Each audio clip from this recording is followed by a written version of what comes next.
Ce dimanche 14 novembre 2021, une attaque terroriste contre un détachement militaire à Inata dans le Soum a fait un bilan provisoire de 20 morts dont 19 gendarmes.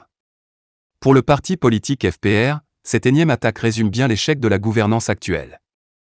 Par conséquent, il exige la démission sans délai du président du Faso. Voici la déclaration de Dr Artiste Ouedraogo, le président de ce parti. Chers compatriotes, la présente intervention est exclusivement consacrée à la dégradation de la situation sécuritaire. De 2015 à nos jours, nous dénombrons environ 500 militaires burkinabés tués, bien plus du côté civil, et près de 2 millions de déplacés internes. L'heure est très grave. Ce que nous ne pouvons plus faire, c'est de rester passifs et de continuer à pleurer.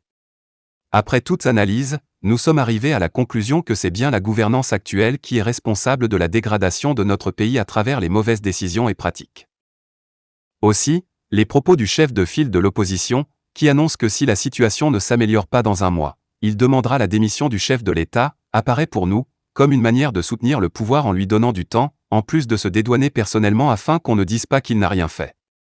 Cela apparaît comme si la situation présente était acceptable pour certains et il faudra attendre tranquillement qu'elle se dégrade davantage afin qu'ils se décident à agir en faveur du peuple. C'est inacceptable. Cela nous conduit à nous poser la question, si ceux qui avancent aussi la thèse de l'existence possible d'un accord ou d'un pacte de non-agression entre le chef de file de l'opposition et le régime politique du MPP n'ont pas raison. Il n'y a plus à attendre, encore moins un mois à accorder.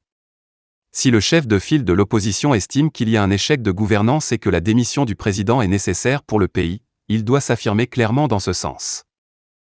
De même, l'argument de certains leaders du MPP selon lequel, même si un autre gouvernement arrivait, il ne pourra pas faire mieux, est complètement faux et mensonger parce que ceux qui le disent font toujours de la manipulation du peuple burkinabé, leur sport favori. Hier, ils ont largement manipulé le peuple pour le conduire vers les élections présidentielles et législatives de 2020, en lui promettant la résolution du problème sécuritaire si le président Roch-Marc Christian Kaboré était reconduit pour un deuxième mandat. Nous sommes bien à ce deuxième mandat, qui au lieu d'être le mandat du bonheur promis, se retrouve être celui de l'aggravation des pleurs, de la désolation et de la destruction grandissante du pays. Aujourd'hui, ce même régime du MPP, qui a manipulé le peuple de 2014 à nos jours, veut continuer à le manipuler en brandissant l'insécurité pour lui demander de rester tranquille et de ne pas manifester son amertume. L'insécurité actuelle ne peut être utilisée comme un somnifère.